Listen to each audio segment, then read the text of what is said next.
Hey everybody, it's LettucePlate. Welcome back to the channel and welcome to the Teamfight Manager 2 demo tier list video. I'm going to be going through all 25 characters from the demo, ranking them from weakest to strongest in my perception, my opinion. I'm sure you guys will have differing opinions based on what you've experienced in your games. Just for reference, at the beginning of this tier list, I have about 150 games. Very rough ballpark. It could be way more, way less. I don't exactly know, but that's just my guess. I have about 150 games of Teamfight Manager 2 played, around 50 hours on Steam on the actual game timer. I play all of my games on the best of 3 by reloading the save state at the beginning of the best of 3 that's at the end of the demo, so I have access to all the champions. Vampire's the last champion that's added to the demo, so I have access to all 25 champions for all of my drafts, and I get to play a lot of red side games, which I haven't noticed too big of a difference anyway with any of the characters on blue versus red. I think it's pretty well balanced between the two sides, I guess. I don't notice any behavioral differences between the two sides. But yeah, anyway, I'll be going in order from what I think is the weakest character all the way to the strongest. I have 8 tiers here. This tier list template will be available. I'll put it in the description. I also put a link to it on the subreddit a couple days ago. About a week ago, I made a tier list just very quickly, only having played the game for a day or two. This one's going to be quite similar to that one, but there are a few notable changes that I'll mark kind of as I go when we come across those characters. I have my completed list here over on the right, so I don't mess up anything. But with all of that prelude out of the way, we'll go ahead and start with the worst character in the game, in my opinion, and that is going to be Gambler. Gambler is an ADC character. His 2 spells are that he rolls a dice, and whatever number that dice ends up rolling on between 1 and 6 is how many hits his attack does. It's actually quite similar to a gunner ability where he just rapid fires from 1 to 6 attacks really quickly. And then his level 3 spell is where every time he hits with a basic attack, his cooldown gets refreshed. So in theory, you can hit a 4, 5, or 6 and refresh a bunch of your cooldown on the spell and use it again faster and get more DPS that way. The reason I have this character as the worst character in the game is because he starts the game with 60 base damage. His base AD is 60, and for reference, the highest base AD in the game is Ninja with 200. Archer and Soldier are probably the 2 other best in class marksmen in the game, and they, I think, have 160 and 100. I think Soldier starts with 100 but has really high AD scaling. So yeah, you're basically spawning into the game when you have Gambler. You're spawning into the game with 100 less damage on all of your auto attacks compared to his competition. Not to mention he's also slower than champions like Archer and Gunner, and he's still plenty squishy. He has no CC or self-peel whatsoever. He pretty much is useless, to put it bluntly. It's actually quite a good challenge to try and win a game with this character on your team. The only way that I've been able to do it is by putting him top lane against a tank who has no kill threat, like a Jiangshi or an Ogre or something like that, and just having him do nothing while the rest of your team carries him, basically. He's pretty terrible. No damage, no useful attributes outside of damage, which is a pretty horrible set of characteristics for a marksman. That's it. Okay, on to the next worst character, and I have Priest. Priest is almost a good character. The things that I think make her bad are there are 3 points, 2 of which are her spells.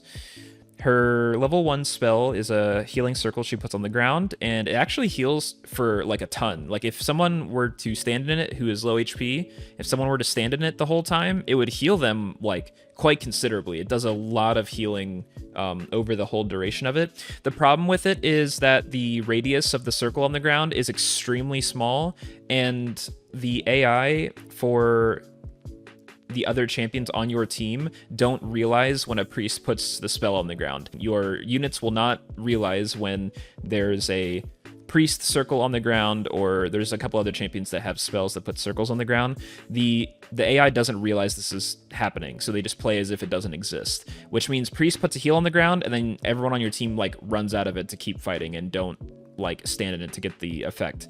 So this spell is basically like 1/10 as useful as it possibly could be if the AI from the rest of the units knew to stand in it to get their health back.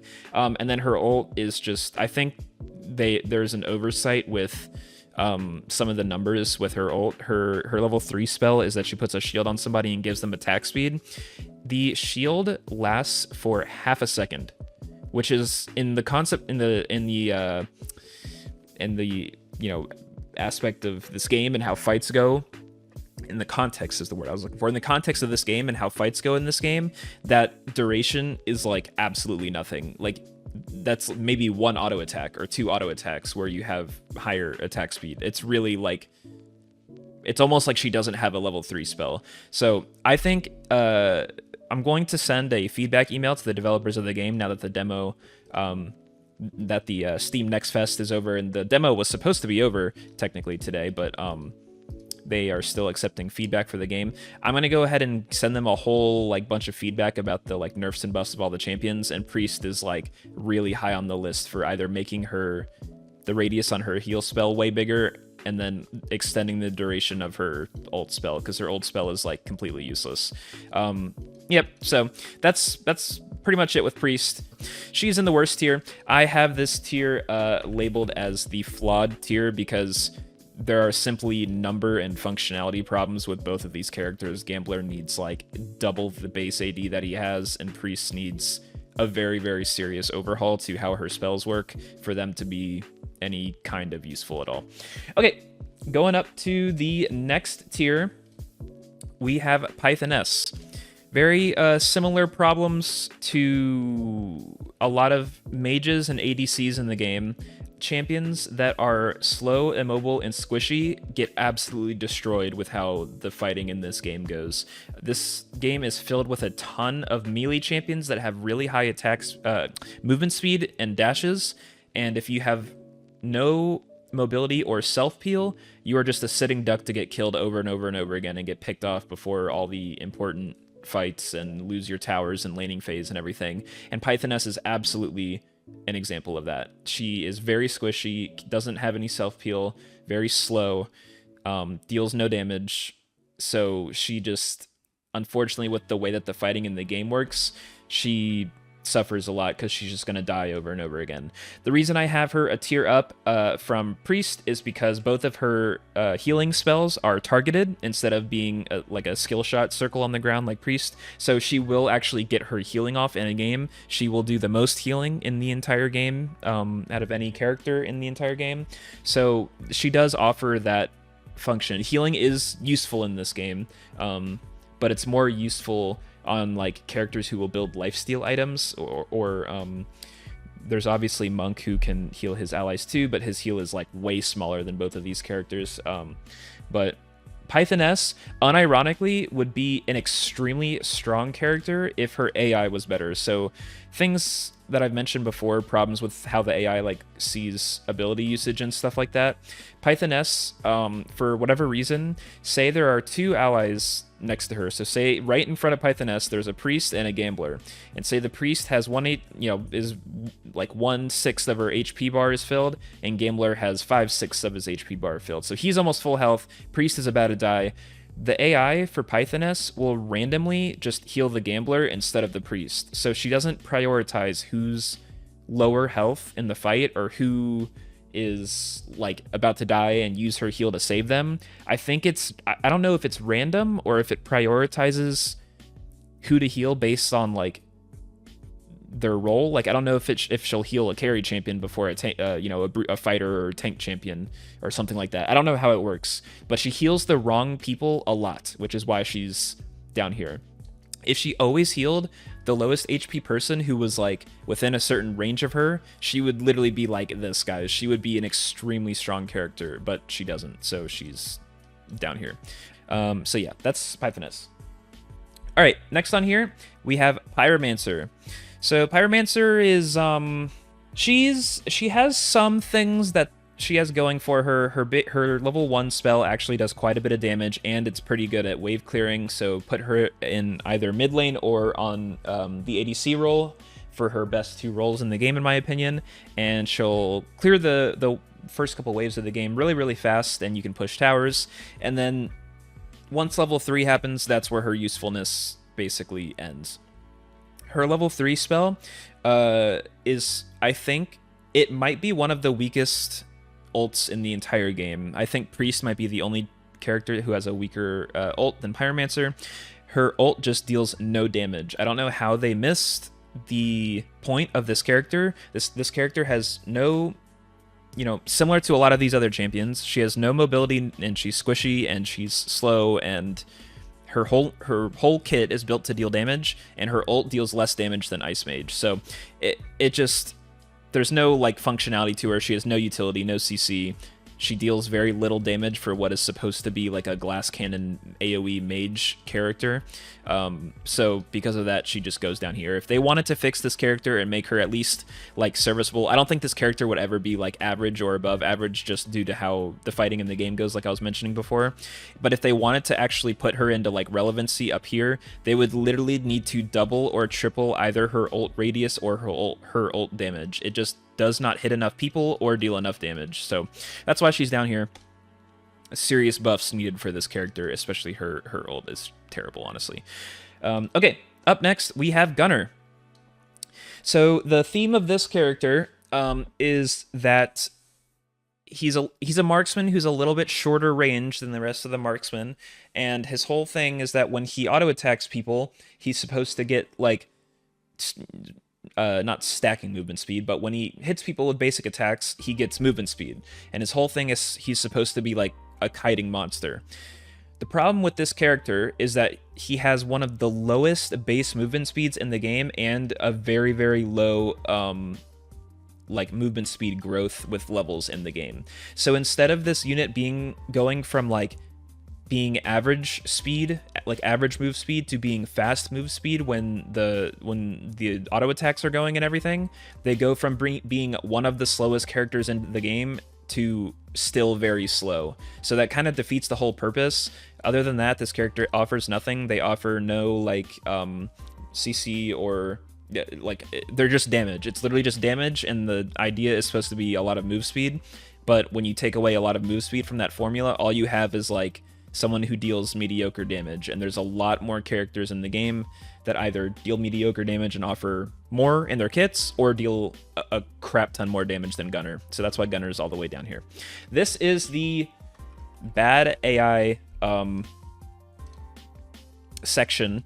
I have that because Gunner has a really low attack range, so he will kind of just run in and die. Pyromancer like wastes her spells, and Pythoness uses her heals on the wrong people. It's just, these characters have things where their kits like could be slightly better, but they just do stupid things. Oh, I have bad AI listed here for Pyromancer. I actually couldn't remember the reason.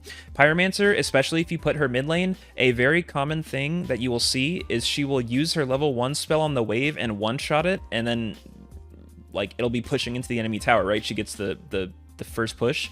And then the first thing she will do will go run to a side lane. She'll run all the way top or all the way bot, and then miss the second mid wave, and then be down in levels for the rest of the game. And this character is so weak that if she's down in levels and doesn't get any kills or anything, she is just going to be completely useless. So whatever the AI is, that even if you have her set on like passive and pressure in her instructions, she will still push the first wave and then roam somewhere and either most likely die or just miss a bunch of experience from mid lane. So that's why I have her in the bad AI kind of section. Okay, next we are going up to the next tier, and we have Ice Mage. Pretty much everything I said about Pyromancer can be said about Ice Mage. Her ult is too small and it deals too little of damage.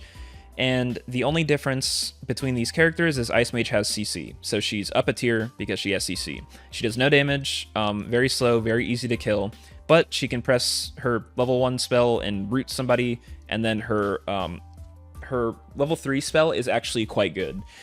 It's too small in radius, in my opinion, for this game, But it is like an AoE slow. It's like Blizzard in World of Warcraft, basically. It's an AoE slow on the ground that deals damage over time. This character, I unironically think would be, you know, in the average tier, specifically as a jungler, if she used her level 1 spell on the jungle camps, but she doesn't. I don't know why she doesn't, but if you take this character and put her in the jungle, she will only auto-attack the camps until she gets access to her level 3 spell, and then after she gets access to her level 3 spell, she absolutely one-shots waves. Her ult deals an insane amount of damage to jungle camps because they just stand in it. And because of that, she's almost a really good jungler because she has CC too. So imagine her clearing the camps really fast and then going to a lane and just stunning someone like she's Lissandra in League of Legends or something. But she can never get to level 3 in the jungle because it takes her 10 years to kill the camps because she doesn't use her level 1 spell on it. It must just be an oversight from the developers or something. I don't know why she doesn't use her spells on the camp. Pretty much every other character in the entire game uses their spells on the camps, but for some reason her AI, her coding or whatever, doesn't let her use her level 1 spell in the camps. I don't know what happened there, but yeah. Okay. Up next, we have Soldier. Soldier is the second best marksman in the game. Marksmen in this game suffer the same fate as mages and enchanters in that they, for the most part, have no mobility CC. They're just pure, you know, damage, or in enchanter's case, you know, healing and utility. But Soldier, the reason that she's a little bit higher than Gunner and Gambler is because if you get this character to like past the mid game, so like level 6 onwards, level 6, 7, 8, 9, and then 2 damage items, this character actually becomes a real threat in the game. The problem is she is completely terrible up until that point in the game. She is one of the worst early game champions in the entire game. It is impossible to put this character anywhere in the map and get her levels. The only time I would ever run this character is if you knew you could put her top lane against the tank and set her to passive, and even then she would still probably die 2 or 3 times to jungle ganks or something, but she would at least be like have access to the minion wave and be able to get levels like slowly, and then hopefully your team either gets the first Morguard or they don't lose the game by the enemy team getting the first Morguard, because your Soldier will not be helpful for you until 5+ minutes in the game by the time the second Morguard has spawned. Then she becomes a character. She just is too weak, too early in the game, and the late game payoff is decent, but it's even not as good as some of the other characters in the game in the late game. But if you do ever get this character to level 9 with 3 items, it actually is insane to witness what this character can do. She can walk up with the highest range in the game, like she's playing Caitlyn. Like, I'm sure you guys have seen like a lethality Caitlyn in League of Legends where she just walks up from a gazillion range away, presses her auto attack on someone, and just kills them with 1 auto. That's basically what this character can do in the super, super, super late game. But she almost never gets there, and she loses so many games until that point. So, yeah. Okay. Up next is Ogre. So, in a game that very heavily favors tanky units that have CC, Ogre is a tanky unit that has CC that has the exact same flaw with Soldier, where he's really, really useful in the late game once he has a bunch of items, but he never gets there. This character is so miserable in the early game. He can clear jungle camps, but his level 1 spell that gives him HP based on the amount of damage it deals, the description says it only works against champions, so you don't get to stack your spell by hitting jungle camps. As far as I'm aware, that's how it works. We don't get access to how much, you know, how many stacks he has or how much HP he has in the game. So I'm just taking it at face value that this character has to go into a lane and trade with people. The only lane I ever put this character in is top lane against the tank. You guys get the theme of this. There are a lot of characters that, unless they're playing in an extremely favorable and isolated lane matchup, they're just terrible. Ogre, if he gets 3 items, he typically will build a damage item, either second or third, and after he completes his legendary damage item, actually becomes a really good unit. But until then, he just gets his ass whooped, honestly, in laning phase, and it's not a pretty sight to see, and he will constantly die to a lot of the like really aggressive bruiser and assassin characters in the game in laning phase and just lose you the entire game. He'll show up to the first Morguard like level 2 while everyone else is level 5, 4, and 5, and just feed and not have any items or gold. So yeah, this is the next tier all done. This is just bad. These characters, like, they have some niche functionality somewhere, but they just have too many flaws for that functionality to be realized in most games. Okay, on to the next one. We have the bottom of the next tier, and what I will say about this tier, you know, right in the middle, this is like average or whatever. This is like the middle of the road tier.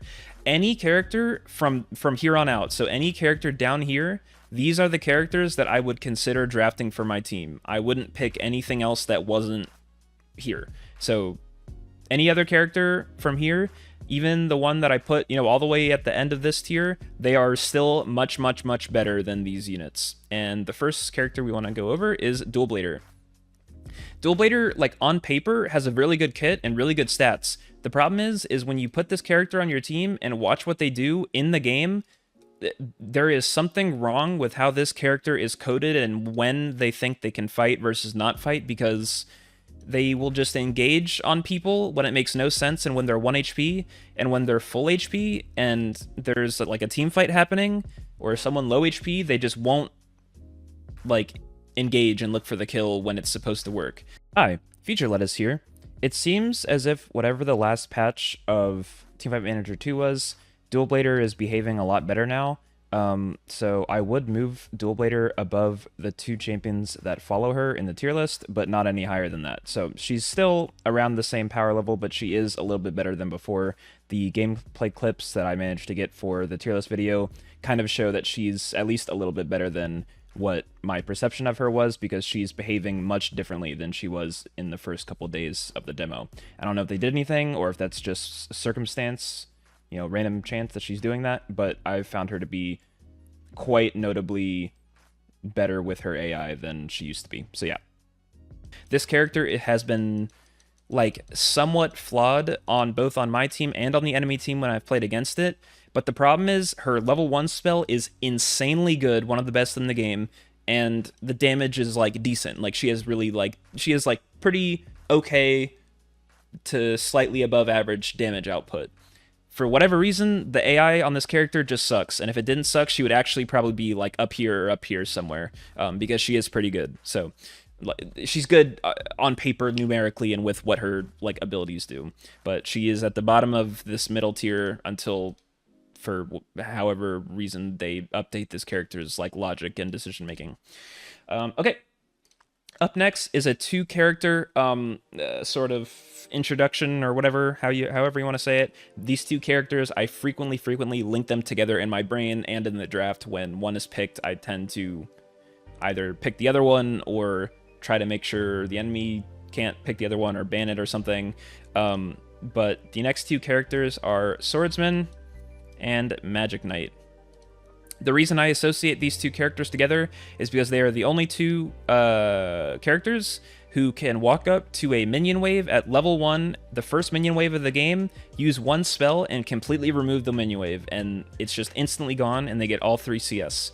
Because of this, these 2 characters are the 2 best characters at taking towers early in the game. If you want a dominant laning phase where you're constantly pushed up to the tower and pressuring and trying to get an early tower, pick one of these 2 champions. I think Magic Knight is better because her ult is better than Swordsman ult. However, Swordsman will deal more damage in the late game because Magic Knight scales with AP, but her character builds like tank and attack speed and stuff. I don't know what the deal with that was.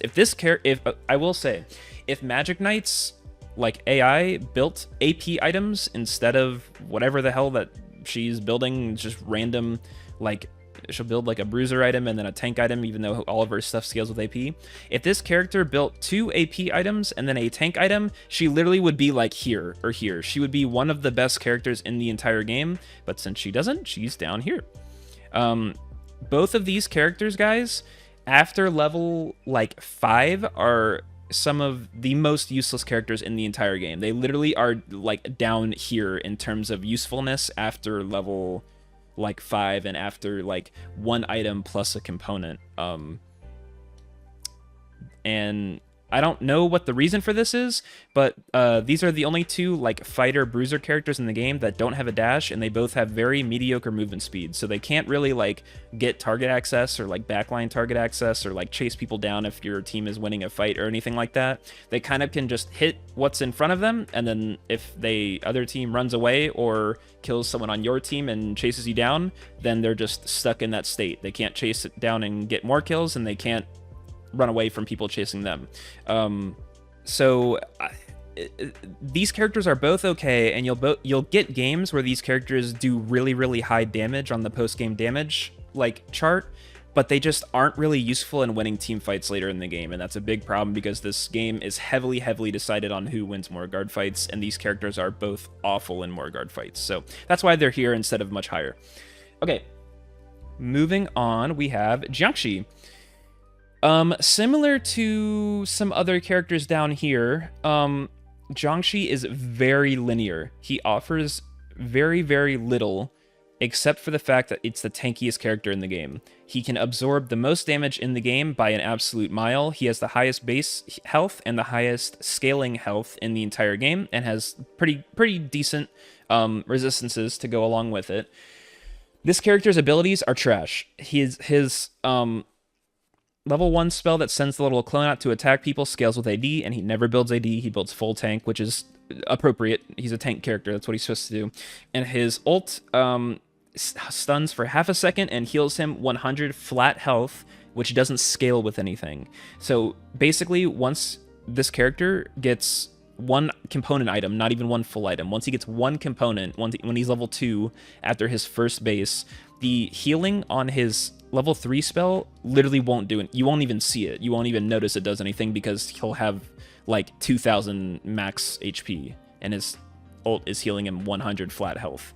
And his ult is just a point-and-click stun. There's a couple other characters that have an ability like this. He just clicks on someone, it stuns them, and it only stuns them for half a second, so it's really not that useful of a spell. The one thing that is kind of interesting with this character, this is my favorite lane neutralizer character. So if you see the enemy team has picked some of the stronger characters down here in terms of 1v1 laning and kill pressure, Jiangshi is a really good unit to just slam against that lane. So if you're into, say, a ninja who's a really good 1v1 laner, execution, or something like this, Jiangshi is a really good unit to just slam there and have him try to not die because he's so tanky and gets so tanky even at level like 2-3 with a component item. He becomes insanely tanky. So that is why he even is here in the first place, is because there's only like 4 tanks in the game and he's the 3rd best one, and he is just absorbs an absolutely ridiculous amount of damage. Other than that, he offers nothing. So that's Jiangshi. Up next, we have Fighter. Fighter is interesting because my first impression on this character, when I first was playing the demo, was that he was quite a bit stronger than he is. His level 1 spell is really good, and I think this character is really good either as support or playing bot lane with another support that has crowd control. He's very good at like level 1, 2, 3 like skirmishes in the jungle and stuff like that, or like if you set him to have influence in other lanes in his instructions, he's really good at like roaming and stuff like that because his level 1 spell is really strong. This character, unfortunately, he doesn't really do much damage. Like even in the late game, his spells don't have a lot of like good scalings, and he will usually build 1 or 2 tank items anyway, so he kind of functions as a tank, and his utility, while it's good, it's not like super amazing like some other characters on here, and he has like doesn't really have carry potential. So he's very jack of all trades, where he has like decent damage, decent CC, a pretty strong early game but doesn't scale well. He does everything like decently, but nothing really like best in class, which is why he's kind of in the middle here, in this middling tier. He is a very good like bridge unit, so if you're playing like a bunch of carries or people or champions that like ideally want to get to the late game and get multiple items, he is a good unit to have on your team just because he's strong in the early game. So frequently the AI, the most common red side first, second pick that the AI will do that I have seen is they'll pick Archer and they'll pick Fighter, because Archer is a really good like scaling champ, insane character on 2 items, and Fighter is really good in the early game and has CC, so they just pair well together. That's an example of when you would want to pick this champion. I think he's still good, he's just not really, really good. Okay. The last character I have in this tier is Berserker. Berserker is basically everything that Ogre is, but slightly better. He has a slightly better early game and laning phase because he gets an attack speed steroid on his level 1 spell, and his late game is really strong. This character, if you get 3 items like level 7, 8, or like 2 items plus a last component, he can just completely carry fights by himself. The problem is he offers like no utility, so he's just basically a raw like carry. His ult does have CC, but it's like half a second or something. This is kind of a trend where champions who have spells that do something for half a second are like not extremely useful. He has good damage, good like reset, and what I like to call multi-kill, where if your team gets 1 kill, the enemy team will like start to run away because they're in a numbers disadvantage. He's really good at like chasing people down because he has pretty good movement speed and attack speed. So that is his function, is he's kind of bad to mediocre in the early game, becomes a beast super late in the game, but doesn't really have much utility. So that's kind of his role in the game. Okay, this is the average tier.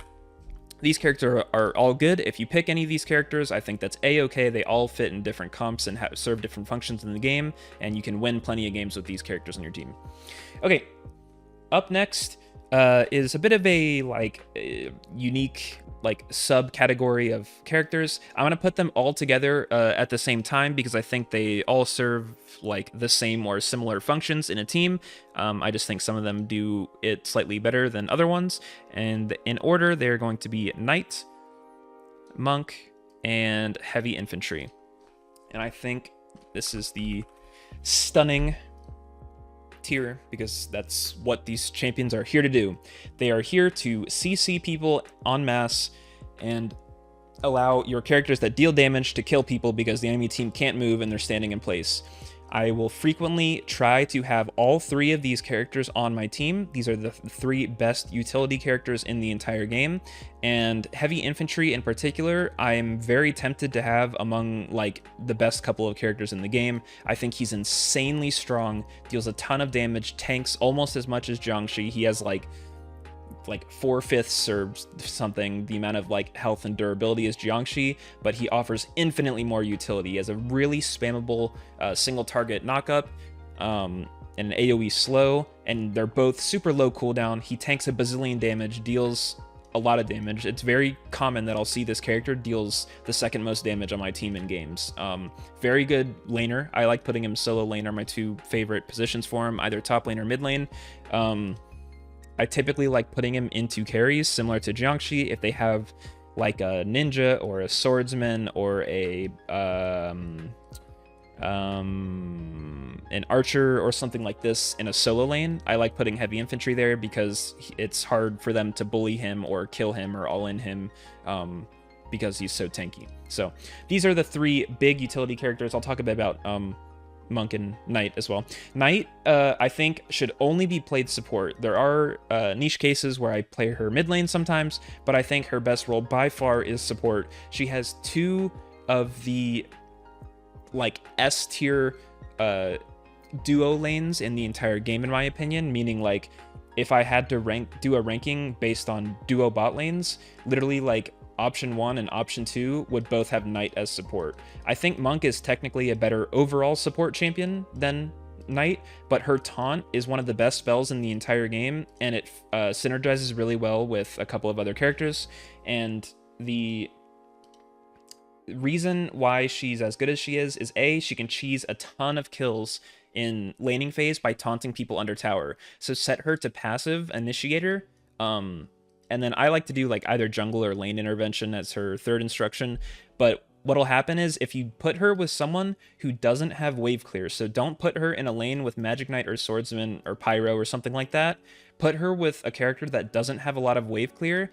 wait for the enemy to push to your tower, and she can taunt them under tower, and she gets so many kills this way, guys. She's a really like non-threatening tank damage wise, but she comes out of lane with a bunch of kills all the time because her taunt is like super broken, and it can get tower aggro for the enemy if she taunts them under tower. Monk, for a long time I thought was the best utility character in the game, until I played about 30 more games with heavy infantry, and I was just like, man, this character can just do everything. I think the fact that heavy infantry deals damage is what puts him above Monk. I think otherwise Monk would be above. Monk's ult, I think, is one of the best spells in the entire game, and the rest of his kit serves like very decent like purpose in the game as well. He has a two-person heal, so when you play him in the bot lane, either as the bot lane character or as the support, his heal will heal 100 health to him and his ally in the laning phase, and it does scale, unlike Jiangshi's. His ult is an AoE stun that stuns for like 1 second, like a full second. It deals a little bit of damage, not a ton of damage. It deals a little bit of damage, but the reason it's OP is it's like a 4-second cooldown. So he stuns someone, like AoE stun 3 people, they get out of the stun, they take like 1 step forward, 1 step back, and then he can cast his spell again. It's completely broken. It's so good at Morgard fights. It can completely win Morgard fights by itself. I've seen so many 4 or 5 man monk ults where he's just stunning the entire enemy team for an entire second, where they can't position or cast their spells or anything, and they just take a bunch of damage and die. Yeah, one thing that is notable with him as well, his ult is one of the few disengage spells in the entire game. There's pretty much nothing in this game that will send something behind a character to like CC somebody or distract somebody where they can start running away. Monk's ult, he can cast it behind him and then run away and have it stun people, and it's because it's ranged, so it is pretty much the only disengage spell in the entire game. So you will save yourself and your teammates a bunch of times with his ult. It's insanely good.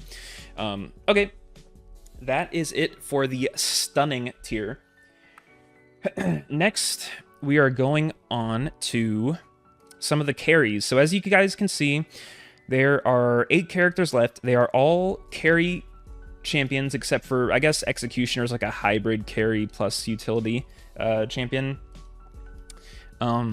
But for the most part, these 8 characters, you're looking to get like 2 of these guys on your roster, on your team in any draft, and these are the champions that are going to kill people and carry for you. Okay, up first is Vampire.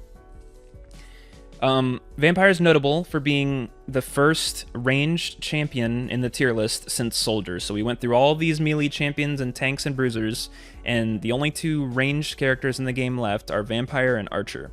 Vampire, originally, the first like 20 games that I played on the game, I literally thought he was like down here, guys. I thought this character was like completely useless, should never play him. Similar to Ogre, when he's laning, he has a stackable spell.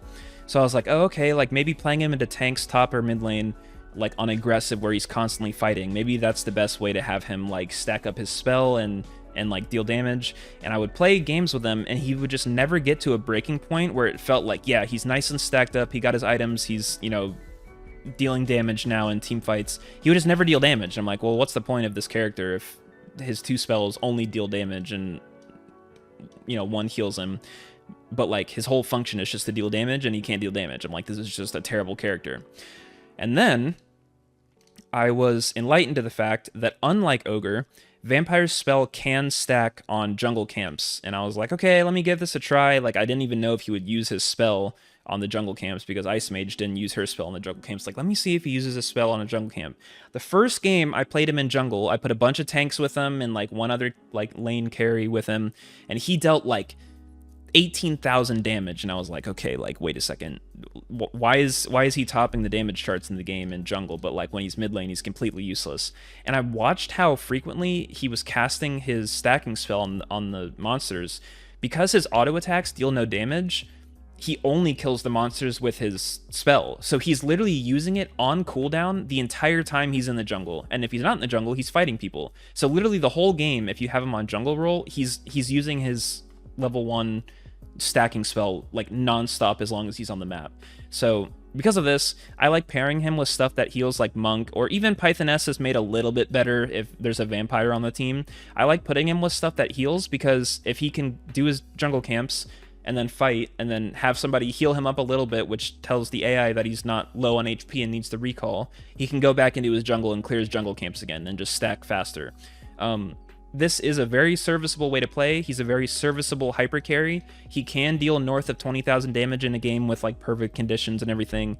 And AP items in this game are actually really, really strong, but the only 3 characters that build them, 2 of them are just complete trash, so you never get to like witness it. And Magic Knight doesn't build AP items because her AI is stupid and broken. But Vampire does have a lot of damage, does have a lot of scaling, and builds full AP glass cannon, so he deals a crap ton of damage in the hyper late game. One of the best characters in the super like level 9 3 item late game.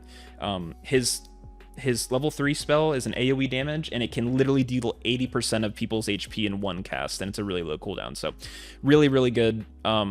The upside of this character is among the best in the entire game, but there are games where he will die in the jungle and kind of gets shut down in the early game, and it takes him forever to ramp, and you can lose from that, but I really, really like him. I think he's really good. Okay, up next, we have Executioner. This character was one of the hardest to rank in this entire list. I originally had him like here with the other supports and stuff. I didn't have a lot of games with him. I would frequently ban this character because if you are ever playing anything in this tier, in bad AI or flawed, so there's 8 characters that if you have a single one of these locked on your team and the enemy has an Executioner, I swear it is impossible to win the game. They will get hooked a million times and just instantly die. And I think Executioner is really strong, one of the best characters in the game, but if I could suggest something to the developers, I would really ask them to lower the cooldown on this guy's hook. He can hook in, and it's like a 4-second cooldown, so he hooks, uses his level 3 spell, which is like some decent supplementary damage. It's nothing insane. He deals like okay damage, but then like someone else on your team can hit somebody, and then as soon as that person dies or uses a dash spell to get away, his hook is back up, and it's just like it's like if Blitzcrank hook in League of Legends was like a 6-second cooldown instead of like a 20-second cooldown. It's just way too abusable. I think this character would be like way more just balanced and like in line, but still serve his function of being a pick champion if his hook was like a little bit longer cooldown. I think the absolute best bot lane in the entire game is Executioner plus Knight. Set them both to passive, both to initiator. Neither of them have wave clear. I swear your Executioner will leave laning phase with 6 kills in 3 minutes. You can just hook them under tower with the Executioner hook, and the Knight will taunt them once they're under tower, and the combo is just completely broken, guys. It's like if Rammus in League of Legends had a Blitzcrank hook, where you can just walk up in a bot lane, hook somebody under tower, and then taunt them so they take tower aggro, and it's just completely not fair. Because of that, that's one of the reasons why he's as high as he is because specifically as the bot lane champion, or if you wanted to play him support with like something else that had CC like fighter or heavy infantry or like a dual blader maybe or something like that as the bot lane character, he is really good in those situations as well. But I'd prefer him as the bot lane champion. I think that's his best role. Really good character. Okay, moving on. We have Pole Warrior. Pole Warrior, I thought my first couple games was the 3rd best character in the game. I thought she was completely broken, completely unfair character, and there are some unfair characters in the game. Really good level 1, just not really good. It is a good basic level 1 spell. You just dash to somebody. Really, really strong in this game. Mobility and dashes is huge in this game. Her level 3 spell, though, I think is probably one of the strongest in the entire game. It's not quite on par with Monk, but that's the echelon we're talking about. It's probably the 2nd, 3rd, or 4th best ulti in the game. It makes her untargetable and deals AoE damage. It's a Fizz E in League of Legends, for those of you who play that game. She goes untargetable and then lands, and it deals AoE damage around her. The thing, though, is that she will put her in a solo lane. I think top lane and mid lane are her best 2 roles. I actually prefer mid lane, but Put her in a solo lane. She will deal a lot of damage just with base damages and having a dash for target access. She'll deal a bunch of poke damage, and then she'll dive under tower with her dash, auto somebody, kill them, and then use her E and reset tower aggro and not die to tower. And that's a very, very valuable thing. A lot of characters in this game will go for all-ins, and sometimes they get it, sometimes they don't, but then they're stuck under tower and they die. Pole Warrior can reset tower aggro. Huge, huge asset, and she scales insanely well. This character would be the third best character in the game if the AI didn't build her tank, though. Most games, what you will see is the Pole Warrior will build a tank item, and then a tank item, and then a damage item.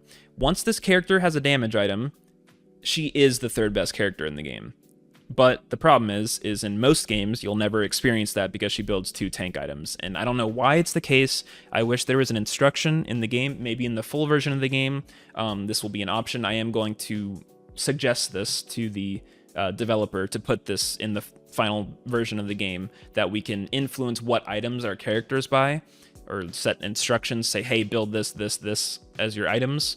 Something like that, because this character with damage items is absolutely ridiculous and is so much stronger.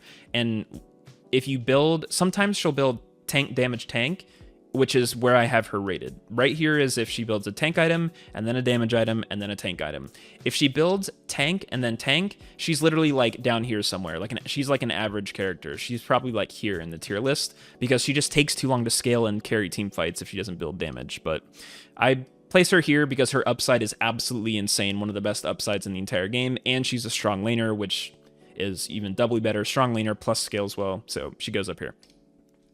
Okay. Up next, we have Lancer. Lancer, very similar to Pole Warrior. I think slightly weaker kit, but much more prone to build damage items. And for that reason alone, he is above Pole Warrior. Like decent laner. His curve of how strong he is much more linear. It's much more very similar character to Berserker, but just does everything better.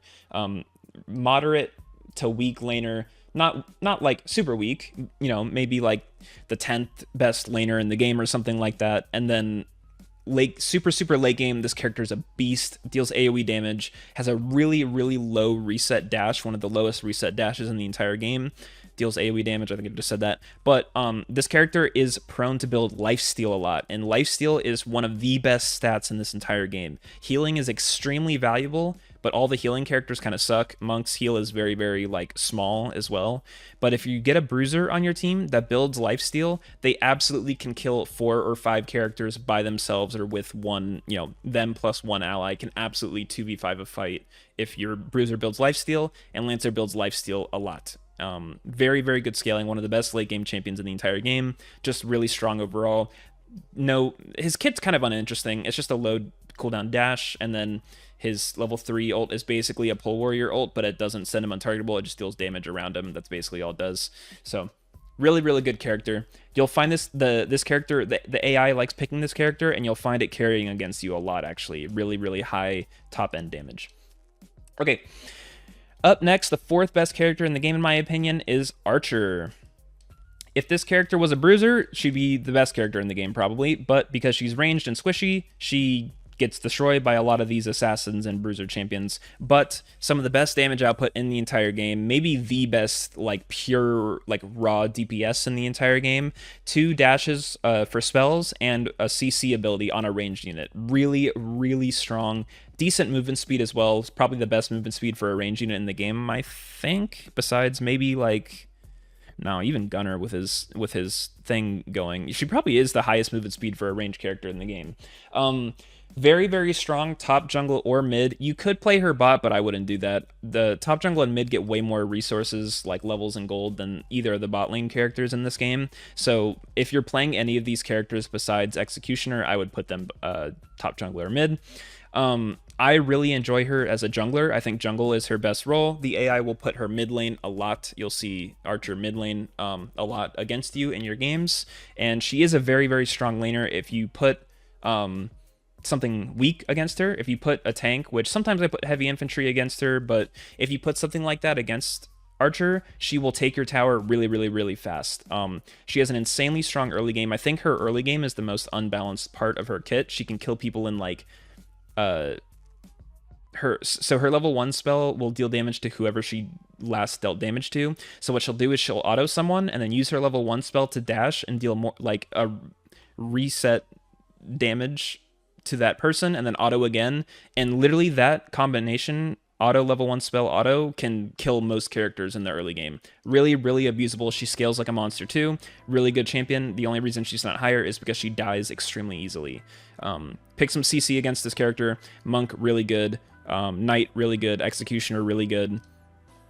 And that is the best way to stop her. Also, assassins, which we're going to move on to our first kind of true assassin in the game. I guess Executioner could count as one. Maybe like a Dual Blader, Pole Warrior could count as them. They're more like fighters in my head. The first true assassin of the game is Ninja. Ninja is probably the best character that you'll frequently play as. Cavalry and Demon are the only two characters left. I think they're stronger than Ninja, but they are banned a lot by the AI, so you won't always get to play them. They're not always up on blue side. Ninja is pretty much up every single game. I think he's the best kind of like hyper carry, kill multiple people, multi-kill as that term I was using before. He's probably the best multi-killer in the entire game, besides I think Cavalry's definitely better, and Demon's like on par. But Ninja, highest base AD in the game. His numbers, like his raw numbers, like his base stats that he loads into the game with are way too high, which is why he's here. His AI actually, like the logic of the character isn't even really that good in my opinion. What you'll frequently find with this character is you'll put him in a lane, and his spell is he throws a shuriken out, and if the shuriken hits the enemy champion, he dashes to them. What you will frequently find with this character is he'll shuriken to someone under tower, not kill them, or maybe kill them, and then die. But when this character gets level 3, he becomes an absolute monster. His ult is one of the best in the game. It's a ranged cast. Think of it like a... it's not quite a Zed ult, but it's pretty similar, where you're like you're a melee champion, a melee assassin, and you have a ranged spell that deals damage while you're untargetable. So it's like an old Fiora ult, if anyone played League like way back in the day. It's kind of like that, where he goes on. It's like a Yasuo ult, maybe. I don't know how to say it, but he can cast it from range. It deals multi hits of damage. It scales with AD. And it sets him untargetable, very similar to Pole Warrior. What you'll find with Ninja is he'll shuriken to somebody under tower, take tower aggro, auto them once or twice, and then use his ult and drop the tower aggro and get a kill and then be perfectly fine. What I will say, this character scales extremely well. He has an extremely good early game, which is why he's one of the best characters in the game. If you pick this character, you will just expect that sometimes in laning phase, he will run it down. Expect sometimes he comes out of laning phase like 1 and 3, 2 and 4, something like this. He will get kills in laning phase. He's probably the best 1v1 champion in the entire game. But because of that bad logic I was telling you about, he will jump under people's tower and die to tower like a ton. And he's really susceptible to like ganks and stuff through that same, like a lot of times he'll solo kill someone under tower and then the jungler will come up and just like hit him once and kill him. But once this character gets 2 items in like level 6 and 7 and his abilities get all their AD scaling, he literally one-hits people. He will shuriken to them, dash to them, and they just die instantly. Really good multi-killer. I think he has the second highest movement speed in the game, so when your team wins a team fight, he can just chase everyone down and kill them. Ridiculous hyper carry. Really, really good character. Okay, up next, that is the end of this tier. This is the carries. These are the guys that you're picking to win you the game. Up next, we have Demon. Second best character in the game. I think the first best character, and I guess we might as well just put Cavalry up here. I think the best character and the second best character in the game are extremely, extremely solidified. I think these characters are better than every other character, and I think Cavalry is better than Demon. We have Cavalry at home, and this is Thanos. I guess let's talk about Cavalry. So how I was saying that Ninja spawns into the game with the best numbers in the game. Imagine like 90% of Ninja's base damage and base stats and ability damage, but then like triple his movement speed, and that's what Cavalry is. This character is completely breaks how the game is supposed to work. He it would be weird if this character didn't have 4 or 5 kills by the time that the first Morguard started. I have seen this character go like literally 20 and 0 in some of my games. His level 1 spell like half healths people for some reason. His level 1 spell is like stronger than some characters' ults with items or something like that. It just makes no sense. His numbers are way too high. His damage is way too high. His movement speed is ridiculous. And there's no like downside to it. He's a bruiser champion, so he has like bruiser like stats. He has like middle tier resistances and health, so he's not even easy to kill. There's literally just no downside to this character. He doesn't have like any built-in sustain, so if you CC him, you can kill him because he doesn't have like a bunch of tank items or like sustain in his kit anywhere. But that's like such a niche thing. That applies to every character in the game. If you just CC them long enough and deal damage to them, like they'll die, like duh, that's how the game works. But this character completely breaks all the rules of the game. Way too high damage, way too high movement speed. He has CC in his kit, which is like why. Demon is everything that Cavalry is, but like turned down from like 12 down to like 8. Not as good of base stats as Ninja and Cavalry. Her early game is actually like not great. It's just kind of average. Like if this was an early game tier list, she'd be like in the middle somewhere, like over here. But this character becomes an absolute demon in the late game. Like pun intended, this character is out of control in the late game. She 2-hits people with auto attacks. I think the second best multi-killer in the game besides Ninja and Cavalry, I guess, are like these 3 characters are on the same plane in terms of your team gets the first kill with like they CC someone, get a burst kill, and you chase everyone down and kill them. These 3 characters are the best at doing that. Demon has the exact same like skill profile as Cavalry. Cavalry's level 1 skill is a like point and click stun that deals damage. Demon's is a position swap, like she throws the spell on the floor. If it hits someone, she swaps position with them, which normally is a good thing for you, and then they just kill them. And her level 3 spell is that she gets a bunch of movement speed and attack speed. Cavalry's is that he gets a bunch of movement speed. Very similar characters, but the difference is that Demon's level 1 spell being a skill shot and not just something that's targeted on a champion really, really hurts her in comparison to Cavalry. And then also with her level 3 spell, she will just randomly use it on cooldown. So it's not something where there's like a fight breaking out and Demon knows she's about to enter a fight and she'll pop her ult and turn into her like demon form and be Thanos and kill everybody. If the cooldown is up, she uses it instantly, no matter what. If she's in base, if she's killing jungle camps, it doesn't matter where she is. If her ult comes off of cooldown, she uses it instantly. This leads to a lot of situations where maybe she respawns or she takes a recall after killing jungle camps. Her ult's up, she ults out of fountain, gets to a Morguard fight because the enemy started Morguard, and then she doesn't have her ult for the fight, and she's not as useful as she could be. That's easily the worst like part of this character, is that the logic, similar to characters like Dual Blader and stuff, the logic for when she uses her spells is not quite great. But she's a giant stat stick and she builds lifesteal in most games, just like Lancer. So she's just Thanos Jr. She's Thanos from AliExpress. You know, we have Cavalry at home is the name of her tier because she's the same character, but just slightly worse.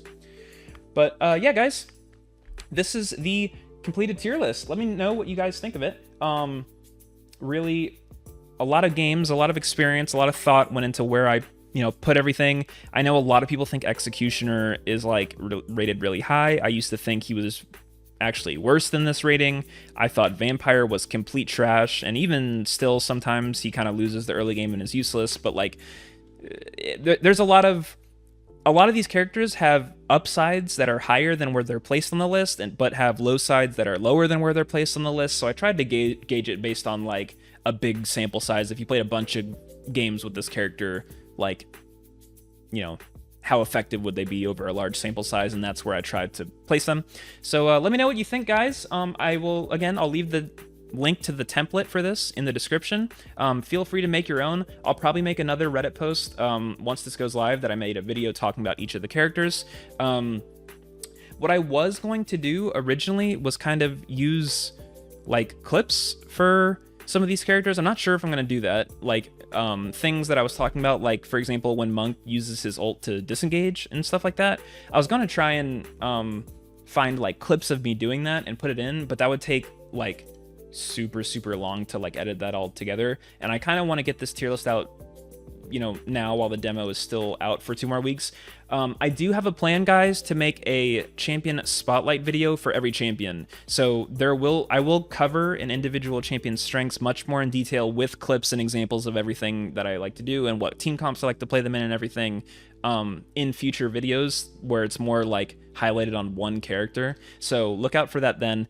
This is just something I wanted to put together because I know people like this type of stuff, and people who are new to the game will want to know what characters are good and everything. So yeah, I hope you all enjoyed. My name has been LettucePlate. Thank you guys so much for watching. If you want more Teamfight Manager 2 content, please leave a like and subscribe. Consider doing so. I would really appreciate it. But for now, I'm out, guys. See ya.